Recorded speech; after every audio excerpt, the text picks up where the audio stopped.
Hello friends, I am Sunil sir and I am back with a new video. दोस्तों, जैसा मैंने आपको promise किया था कि मेरा नेक्स्ट वीडियो जो होगा वो बायोलॉजी स्पॉटिंग के लिए होगा।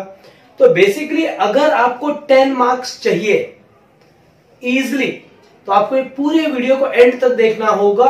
If you skip any single part of the video तो कुछ ना कुछ इंपॉर्टेंट आप मिस करोगे।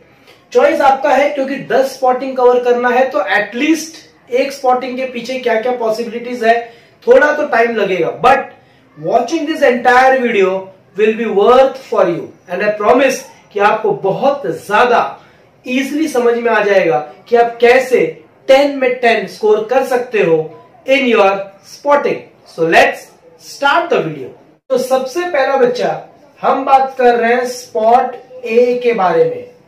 जैसे ही आप स्पॉट ए पे जाओगे, सो लॉजिकली स्पॉट ए जो है वो अडेप्टेशन से रिलेटेड है। Spot A is related to adaptation. दूसरा पार्ट जो उससे रिलेटेड है वो है हाइब्रिडाइजेशन। तो आपके पास ना यहाँ पर 3-4 ऑप्शंस दिखेंगे जिसके दम पे आप स्पॉट ए बता सकते हो। देखो, एक सिंपल लॉजिक है कि 2 तरीके का अडेप्टेशन आप देखते हो। एक विंड पॉलिनेशन के ऊपर बेस्ड है। विंड पॉलिनेशन के लिए जो वहां स्पॉट रखा होगा, कोई भी नॉर्मल फ्लावर, कोई फ्लावर का इन्फ्लोरेसेंस जो कलरलेस होगा तो वो विंड पॉलिनेशन के लिए है। अगर वहां पे कलर फ्लावर रखा, जैसे मोगरा रख दिया, हिबिस्कस रख दिया, तो उसके लिए आप क्या लिखोगे? Insect pollination. जैसे ही बच्चा आपने इंसेक्ट पॉलिनेशन या विंड पॉलिनेशन जो भी वहां स्पॉट होगा उसके ऊपर लिखा, आपका हाफ मार्क्स तय होता है। नेक्स्ट क्या, अगर आपको आता है तो आप लिखो wind pollination is also called as anemophily, insect pollination is also called as entomophily. दिमाग लगाओ, विंड पॉलिनेशन है तो क्या फ्लावर ब्राइट नहीं होंगे, कलरफुल नहीं होंगे, अट्रैक्टिव नहीं होंगे, no nectar no scent, 2 point लिखो, get full marks. Insect pollination दिया तो क्या फ्लावर कैसे होगा? ब्राइट होगा, कलरफुल होगा, अट्रैक्टिव होगा, नेक्टर होगा, सेंट होगा, लिखो, get your half marks done. If not, अगर फ्लावर नहीं रखा तो मान लो वहां पर फ्लावर के साथ कभी कभी फोरसेप रख देते हैं, फोरसेप रख देंगे, ब्लेड रख देंगे या फिर सीजर रख देंगे, कुछ भी रखा तो ये एक हाइब्रिडाइजेशन एक्सपेरिमेंट है जिसको आप इमैस्कुलेशन कहते हो। तो अगर आपको स्पॉट ए पे कलर फ्लावर या व्हाइट फ्लावर के जगह पे you get to see forceps, blade, scissor and flower, लिखो ये इमैस्कुलेशन है। It is a hybridisation step experiment. Emasculation होता क्या है? Removal of male part, that is the anther, before anthesis. क्यों करते हैं? To produce more of female flower, that is what we do. या फिर अगर प्लास्टिक बैग बांधा है बेटा तो वो होता है बैगिंग, और नीचे अगर प्लास्टिक बैग नहीं है, पॉट में टैग लगा रखा है तो वो होता है tagging.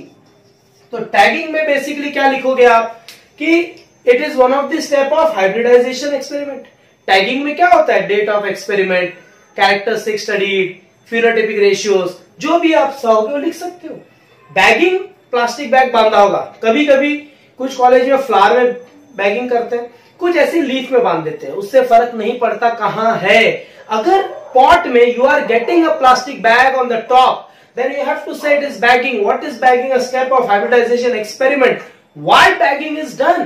Bagging is done to prevent unwanted pollination on the female flower.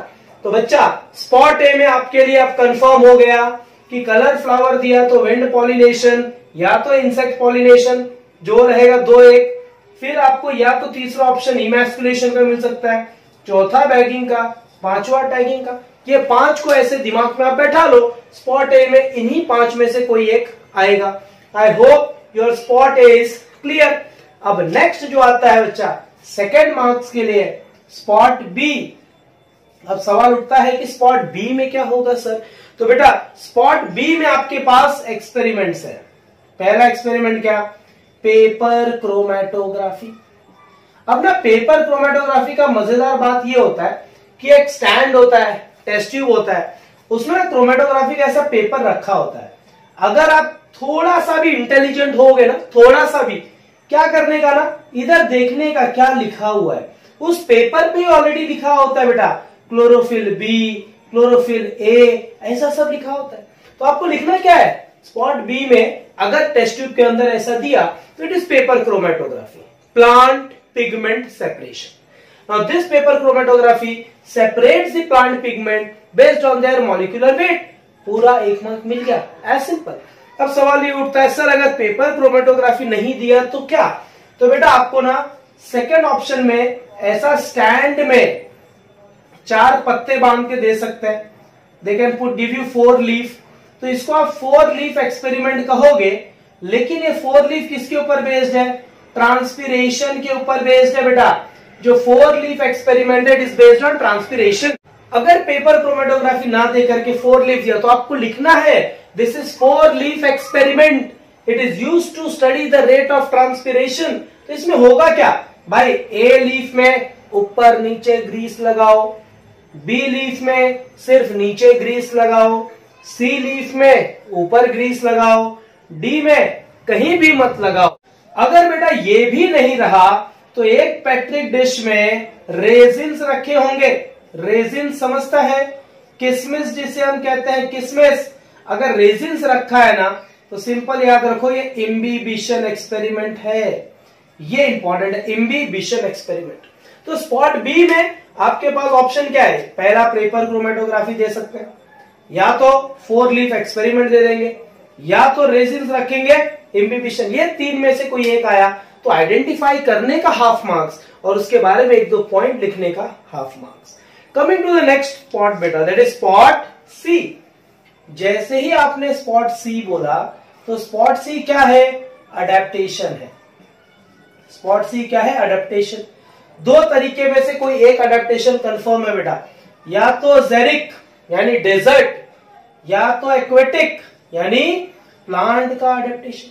Basically जेरिक adaptation में ओपुन्शिया दे सकते हैं, कैक्टस। अब कैक्टस दिया ना, पहचानो this plant is cactus, Sunil sir ने बताया है। दूसरा जेरिक अडेप्टेशन है, डेजर्ट प्लांट का अडेप्टेशन है, ये डेजर्ट में सर्वाइव करने के काम में आता है। इतना लिखा, थॉर्न्स होते हैं, कांटे होते हैं, get your full marks. Aquatic adaptation में ना बेटा हम ज्यादा करके हाइड्रिला प्लांट रखते हैं क्योंकि वो इजी पड़ता है, सबमर्ज प्लांट है, थिन लीव्स है, वेस्कुलर बंडल पुअर है, रूट सिस्टम उतना होता नहीं, स्टोमेटा वगैरह कुछ भी प्रेजेंट नहीं है। अगर हाइड्रिला नहीं आया तो कभी कभी आइकॉर्निया, पिस्टिया ऐसे आते हैं, लेकिन ज्यादा करके ना बेटा हम 2 पे ही फोकस करते हैं। पहला कौन सा? ओपुन्शिया, दूसरा कौन सा? हाइड्रिला, जेरिक या तो एक्वेटिक अडेप्टेशन। नेक्स्ट जो स्पॉट आएगा ना बेटा वो है spot D. Spot D confirm है, ये माइक्रोस्कोप का होगा।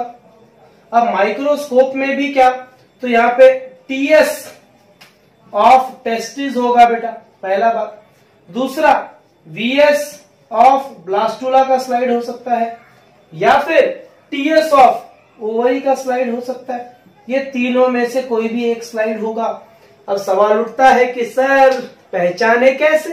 अरे बहुत इजी है लाला, सिंपल है। टीएस ऑफ टेस्टिस देखा ना तो ऐसा वॉयलेट वॉयलेट गोल गोल रहेगा अंदर, वॉयलेट वॉयलेट गोल गोल, वॉयलेट कलर का ऐसा गोल गोल दिखा तो लिखने का TS of testis. The given slide is for TS of testis. कैसे मालूम पड़ा? अड्डा बायोलॉजी का वीडियो देख के आया मैं, उधर दिया हुआ है, सर ने बोला है वॉयलेट कलर का गोल गोल दिखा तो टेस्टिस ही होगा। अच्छा ब्लास्टुला कैसे पहचाने? ब्लास्टुला पहचानने के लिए सिंपल है बेटा, तुमको ऐसा पिंक पिंक दिखेगा, सब पिंक पिंक, और बीच में कैविटी दिखेगा। तो लॉजिकली ये पिंक कलर का जो दिखा वो क्या है? VS of blastula. ब्लास्टुला क्या है? It's a stage of cleavage, जहां पे 2 स्टेज, 4 स्टेज, 8 स्टेज, फिर ब्लास्टुला बनता है। ब्लास्टुला के बाद क्या? इम्प्लांटेशन। तो स्लाइड पहचानने का हाफ मार्क्स। इसके पास सेल्स हैं सारे, embryonal cells, blastocoel cavity, cells of Rauber, लिखो, मार्क्स लेके जाओ। और टीएस ऑफ ओवरी कैसे पहचानेंगे सर? बेटा बहुत सिंपल है, पूरा ऐसा पिंक पिंक रहेगा गोल गोल, कहीं एक छोटा सा गोल दिख जाएगा, ये दिखा तो क्या? TS of ovary. ये भी कौन से कलर का रहेगा बेटा? पिंक कलर में। ओवरी क्या है? तो female reproductive part, primary gonad, very important. तो स्पॉट डी में जो माइक्रोस्कोप होगा बेटा आपके पास वहां 3 चांस है। वॉयलेट दिखा तो लिखो टीएस ऑफ टेस्टिस, एकदम पिंक दिखा विद अ गैप और होल तो वीएस ऑफ ब्लास्टुला, पिंकिश दिखा with small small like structure, आप उसको बोलोगे TS of ovary. This is how you can identify your spot D. अब सवाल उठता है सर नेक्स्ट स्पॉट का जो है स्पॉट ई। बच्चा इंपॉर्टेंट पार्ट जो अपने को पढ़ना है वो है स्पॉट ई। जब भी आप स्पॉट ई का बात करोगे ना बेटा, इसमें जो है कैरियोटाइप का चार्ट आता है, ये बात आप ध्यान में रख लीजिएगा। कैरियोटाइप चार्ट का मतलब क्या होता है, ये एक्चुअली एक डिजीज का चार्ट है या डिसऑर्डर का चार्ट है। तो पहली बात तो ये कि आपको पहचानना पड़ेगा कौन सा डिसऑर्डर है, कौन सा डिजीज है। तो यहाँ पे ना 3 ही चार्ट आएंगे बेटा, 3 के अलावा कोई चार्ट नहीं आ सकता। पहला चार्ट क्या आ सकता है, डाउन सिंड्रोम का। दूसरा चार्ट क्या आ सकता है, टर्नर सिंड्रोम का। और तीसरा चार्ट जो है क्या आ सकता है, तो हम कहते हैं क्लाइनफेल्टर सिंड्रोम का। अब यहां पर आपको सिर्फ करना इतना ही है कि आपको जो एग्जाम में चार्ट दिया होगा उस चार्ट को पहचानोगे कैसे। तो डाउन सिंड्रोम में ना बेटा सबसे इंपॉर्टेंट आप खाली 21st क्रोमोसोम पे देखना, वहां पे ना ऐसे 3 क्रोमोसोम बने होंगे, और अगर 3 क्रोमोसोम मिला मतलब वो डाउन सिंड्रोम है। तो पहला पॉइंट तो ये लिख दो कि the given chart is of down syndrome. दूसरा आप क्या लिखोगे, मेंटली रिटार्डेड होते हैं, शॉर्ट हाइट होता है, पैलेट आर्च्ड होता है, सीमियन क्रीज होता है, दैट यू कैन राइट।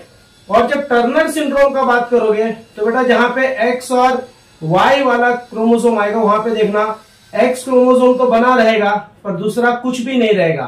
तो ये इंडिकेट कर रहा है टर्नर सिंड्रोम। ये मोनोसोमी है, इसमें आप चाहो तो एक ये लिख सकते हो कि ये ट्राइसोमी होता है, ये मोनोसोमी होता है। अब टर्नर सिंड्रोम वाले सब फीमेल होंगे because one only x chromosome is present. और ये कैसा होगा, तो हम कहते हैं 44 प्लस एक्स ओ। क्लाइनफेल्टर में भी वही देखना बेटा, एक्स वाई वाला जहां पे लिखा होगा तो वहां पर ना 3 क्रोमोसोम हो जाएंगे, जैसे 1 2 और ये 3। तो आपको ये कैसा मिला, 44 प्लस एक्स एक्स वाई। तो क्रोमोसोम जो नंबर है उसके ऊपर आप क्लाइनफेल्टर तय कर सकते हो। स्पॉट ई में ये 3 में से कोई एक चार्ट कंफर्म होगा बच्चा, तो आपके लिए इजीली पॉसिबल है स्पॉट ई का फुल मार्क्स स्कोर करना। चलते हैं नेक्स्ट स्पॉट की तरफ जिसको आप कहते हो स्पॉट एफ।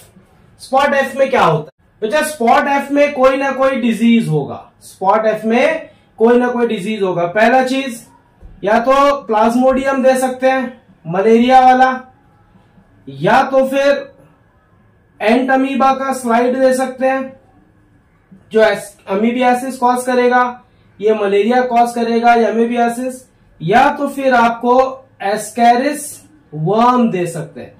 ज्यादा करके बच्चा हम लोग एस्कैरिस वर्म देते हैं, जहां पे आपको पहचानना पड़ता है कि एस्कैरिस वर्म से डिसऑर्डर होता है एस्कैरियासिस।